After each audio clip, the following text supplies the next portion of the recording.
नमस्कार, मेरा नाम आलोक है। आप लाइव स्टीज देख रहे हैं। आज तारीख है 4 अगस्त, रविवार का दिन है, छुट्टी का दिन है और लाइव स्टीज के विशेष कार्यक्रम सुबह की चाय में आपका बहुत स्वागत है।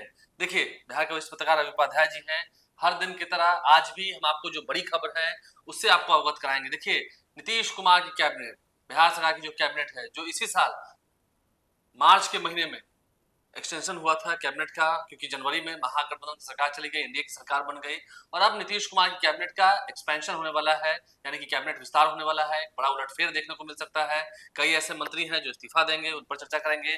इसके अलावा कई नेताओं का टिकट भी लगभग लगभग फाइनल हो चुका है। जो उपचुनाव होने हैं बिहार की 4 सीटों पर, वो 4 सीटें जो खाली हुई थी, जब बिहार के 4 एमएलए सुरेंद्र यादव हो, जीतन मांझी हो, राम प्रसाद हो, सुधाकर सिंह हो, ये सभी जब एमपी बन गए, सांसद बन गए इस पार्लियामेंट चुनाव में, उन 4 सीटों पर उपचुनाव होने हैं, जहां पर उम्मीदवार लगभग लगभग तय हो चुके हैं। पार्टियां पुरजोर तरीके से मंथन कर रही है। कल बीजेपी की बैठक भी। इसके अलावा अडानी ग्रुप बिहार में लगभग 2400 करोड़ रुपए का इन्वेस्टमेंट कर रहा है। कल ही 1400 करोड़ रुपए की जो इंडस्ट्री लगनी थी, जो सीमेंट की प्लांट लगनी है नवादा में, उसका शिलान्यास किया मुख्यमंत्री ने। और अब 1000 करोड़ रुपए का और इन्वेस्टमेंट होना है, सीमेंट प्लांट लगना है, जिससे लगभग बिहार को 250 करोड़ रुपए का रेवेन्यू आएगा हर साल। हमारे साथ रवि उपाध्याय जी हैं। मौसम का हाल भी लेंगे। मौसम भी काफी बेरुखा हो चुका है। मौसम में काफी आप देख रहे हैं जो तापमान है वो गिरा हुआ है, तेज हवा चल रही है, उसको ही बात करेंगे। रवि उपाध्याय जी हैं। शुरुआत करते हैं सबसे पहले जो बड़ी खबर है, नीतीश कुमार के मंत्रिमंडल में बड़ा उलटफेर होने के संकेत हैं और इसी महीने अगस्त के महीने में भी बहुत कुछ हो सकता है, जो जानकारी है। देखिए, निश्चित रूप से पहले तो 15 अगस्त है। हाँ, इंडिपेंडेंस डे। तो वो 15 अगस्त पहले झंडा नीतीश कुमार जी मुख्यमंत्री बिहार जो है फहरा लेंगे, तिरंगा लहरा जाएगा। उसके बाद फिर जो है सो कैबिनेट का जो है सो रिसफल होगा। हाँ, निश्चित रूप से जो रिसफल होने की देखिए चर्चा नहीं है, यह एकदम पुष्ट खबर भी है, पक्की खबर है जो पॉलिटिकल कॉरिडोर में पक्की चर्चा है, इसको ये से कह लीजिए। और यही जो है सो आपको जो भाजपा कोर कमेटी की पिछले दिनों बैठक चल रही है, रात को बैठक हुई, वही कह रहे हैं। तो यह सब तमाम तरह ये 4 सीट पर जो आप कर रहे हैं जो चुनाव है वह तो है ही है, माने फाइनल से पहले माने जो होता है वह सेमीफाइनल है ये। तो इस बात को भी समझ लीजिए। तो निश्चित रूप से एक्सपेंशन होने जा रहा है और कई चेहरे आपको अदला बदली होते हैं, क्योंकि आप खुद हम लोग ऑफ द कैमरा चर्चा कर रहे थे, ये जो जानकारी थी कि कई मंत्रियों को 2-2 विभाग मिला हुआ है। हाँ, कईयों को है। जैसे नितिन नवीन के पास 2 विभाग है, मंगल पांडे के पास 2 विभाग है, प्रेम कुमार के पास 2 विभाग है, नीतीश मिश्रा के पास 2 विभाग है, कई ऐसे बीजेपी कोटे के मंत्री के पास 2-2 विभाग है। तो और लोगों को लगता है जगह मिलेगी उसमें। उसके अलावा एक तो सबसे और बड़ी बात है कि डॉक्टर दिलीप जायसवाल बिहार भाजपा के अध्यक्ष हो गए हैं जी। तो उस लिहाज से 1 मैन 1 पोस्ट की बात भारतीय जनता पार्टी सैद्धांतिक रूप से करती है और उस पर अमल भी करती है। तो उस लिहाज से जिस तरह से देखिए कि सम्राट चौधरी 1 मैन 1 पोस्ट के तहत उनको प्रदेश अध्यक्ष पद से उनको मुक्ति दी गई और वह मंत्री अभी हैं और मुख्यमंत्री हैं, वित्त मंत्री हैं बिहार के। बिल्कुल। तो उसी लिहाज से आप देखिएगा कि वही रूल, वही नियम, वही कायदा आपको दिलीप जायसवाल पर भी लागू होगी। तो निश्चित रूप से दिलीप जायसवाल तब उस समय राजस्व एवं भूमि सुधार मंत्री नहीं रहेंगे। तो इस समय दिलीप जायसवाल भी इस्तीफा देंगे। निश्चित रूप से दिलीप जायसवाल 1 मैन 1 पोस्ट की जो बात कर रहे हैं हम लोग, जो भारतीय जनता पार्टी सैद्धांतिक रूप से जो बात बनती है, तो वही बात हम कह रहे हैं। तो सैद्धांतिक रूप से 1 मैन 1 पोस्ट की जो बात होगी तो वहां पर दिलीप जायसवाल का भी इस्तीफा होगा और वह सिर्फ भारतीय जनता पार्टी के प्रदेश अध्यक्ष रहेंगे। तो वह विभाग भी तो कहीं जाएगा, किसी को आप दीजिएगा। और देखिए, सबसे बड़ी बात है कि 2025 में फाइनल होने जा रहा है बिहार विधानसभा का। इस लिहाज से भी आप जो देखिएगा वो जातीय समीकरण को साधा जाएगा। देखिए, जातीय जनगणना को लेकर और आरक्षणों को लेकर तेजस्वी यादव हमलावर हैं। बिल्कुल। कुछ दिन पहले उन्होंने प्रेस कॉन्फ्रेंस में कहा था कि वो सुप्रीम कोर्ट तक जाएंगे। निश्चित। और जातीय जनगणना के बाद जब बिहार में आरक्षण का दायरा बढ़ाया गया, 65% तक किया गया, उसे हाईकोर्ट ने रद्द कर दिया। ये भी एक मामला था। मामला सुप्रीम कोर्ट में है, अभी स्टे नहीं मिला है, देखना होगा सुप्रीम कोर्ट क्या फैसला लेता है। इसीलिए कह रहे हैं कि यह जातीय जो समीकरण को भी साधने की एनडीए पूरी कवायद में है कि जो फिर से जो मंत्रिमंडल का इधर माने एक्सपेंशन होगा, उसमें वैसे वैसे लोगों को भी समाहित करना है कि जिससे कि जो आने वाला जो लोग माने विधानसभा का चुनाव है 2025 का फाइनल, उसमें वह कंफर्ट जोन में रहे। कंफर्ट जोन में। हाँ, बिल्कुल। तो देखिए, कंफर्ट जोन में रहने की बात हो रही है, लेकिन कई ऐसे चेहरे होंगे जो लंबे समय से नदारद है। हाल ही में आपने देखा कि बिहार विधानसभा में, विधान परिषद में जो सचेतक का पद होता है, मुख्य सचेतक का पद होता है, उप मुख्य सचेतक का पद होता है, विधानसभा में भी उसमें कई बीजेपी के नेताओं को जगह दी गई है। और कई ऐसे लोग हैं जो अभी भी वंचित है, मतलब उन्हें कुछ नहीं मिला है। तो क्या कई ऐसे लोग जो नाराज चल रहे हैं, उन्हें मनाने के लिए मंत्री का पद दिया जाएगा? देखिए, मंत्री का पद दिया जाएगा और अपने विधानसभा और विधान परिषद दोनों जगह से आपको एडजस्टमेंट होगा। इसमें ऐसा नहीं है। अब देखिए, कई जो है एमएलसी भी बनाए गए हैं, तो वो कुशवाहा समाज से हैं, तो वह भी एक माने है उनका कि भगवान सिंह कुशवाहा से एमएलसी बनाया गया। बिल्कुल। अब एक और एमएलसी का पोस्ट जो है वो खाली हुआ है। बिल्कुल।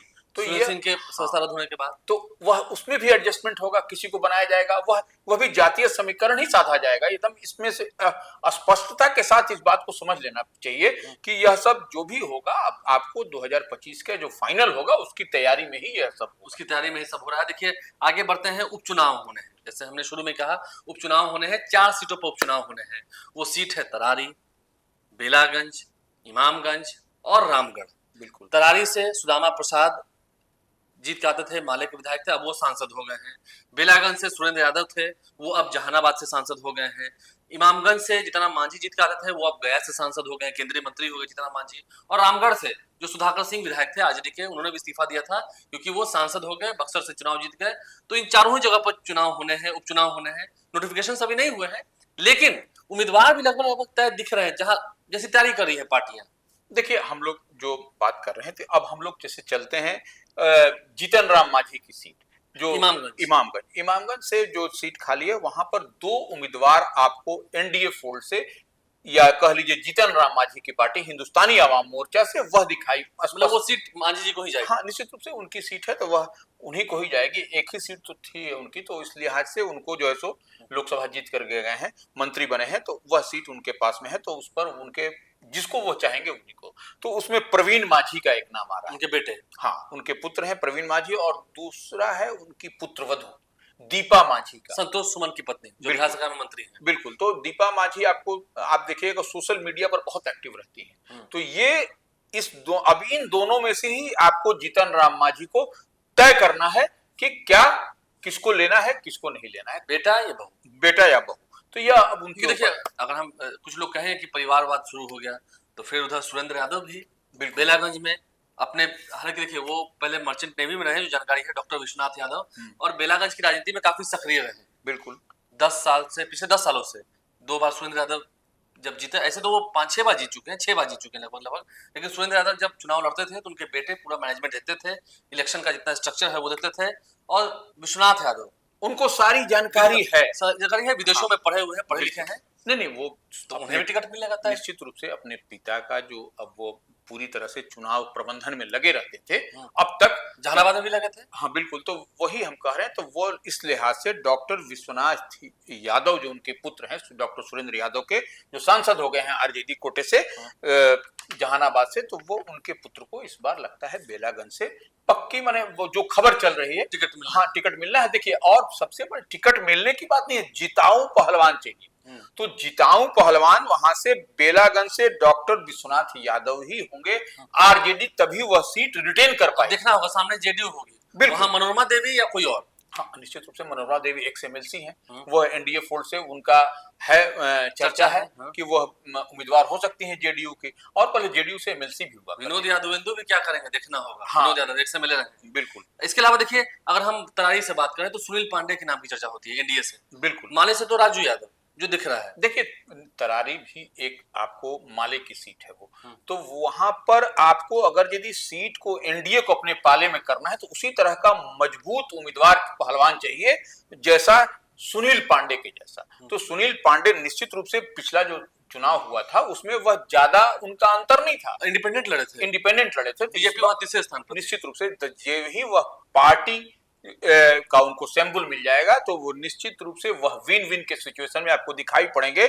और वहां पर देखिए, वहां जो गणित है तरारी का गणित भी आपको सुनील पांडे के पक्ष में जाता हुआ दिखाई पड़ेगा। हालांकि महागठबंधन मने से कह लीजिए, इंडिया ब्लॉक से कह लीजिए, माले के राजू यादव की दावेदारी वहां पर दिखाई पड़ रही है, उनकी चर्चा है। रामगढ़ में भी देखिए, अजीत कुमार जो कि जगदानंद सिंह के बेटे हैं, जगदानंद सिंह आरजेडी के वरिष्ठ नेता हैं, प्रदेश अध्यक्ष हैं, उनके बेटे के नाम की चर्चा है।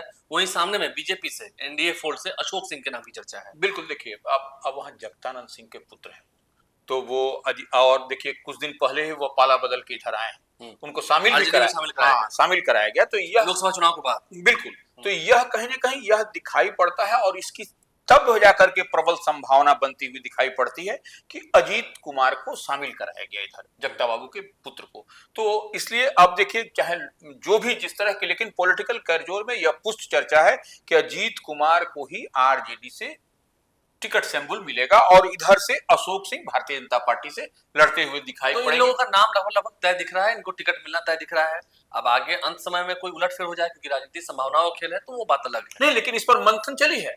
ये जो सभी पार्टियों ने मंथन किया है। सबने मंथन किया है और कल देर रात को कोर कमेटी की जो बैठक हुई बीजेपी की, बिल्कुल यह इस पर जो है सो कोर कमेटी की बैठक में पूरी तरह से इस पर मंथन, और 2 दिन से मंथन हो रहा है इस पर कि ये 4 सीट पर कैसे कैसे हम लोगों को अपने पाले में करना है, नहीं तो देखिए ये एक मैसेज गलत चला जाएगा। हाँ, क्योंकि देखिए 3 सीट तो इसमें से ऑलरेडी महागठबंधन की है। बिल्कुल, अगर इन चारों में से 2 भी एनडीए ने जीत लिए तो बाजी इनकी हो गई। निश्चित रूप से वो तो आपके पाले से खींच के ले आए ना, आपके पाले से खींच के लिए, तब फाइनल जब खेला जाएगा मैच तो कुछ कहने के लिए भी होगा कि देखिए उपचुनाव हमने लड़ा 4 सेट में, हम लोग के पास में क्या था और देखिए हमने उनके से छीन लिया। चलिए, तो ये एक बड़ा मैसेज भी जाएगा। आगे हम बढ़ते हैं। अडानी ग्रुप अब बिहार आ चुका है।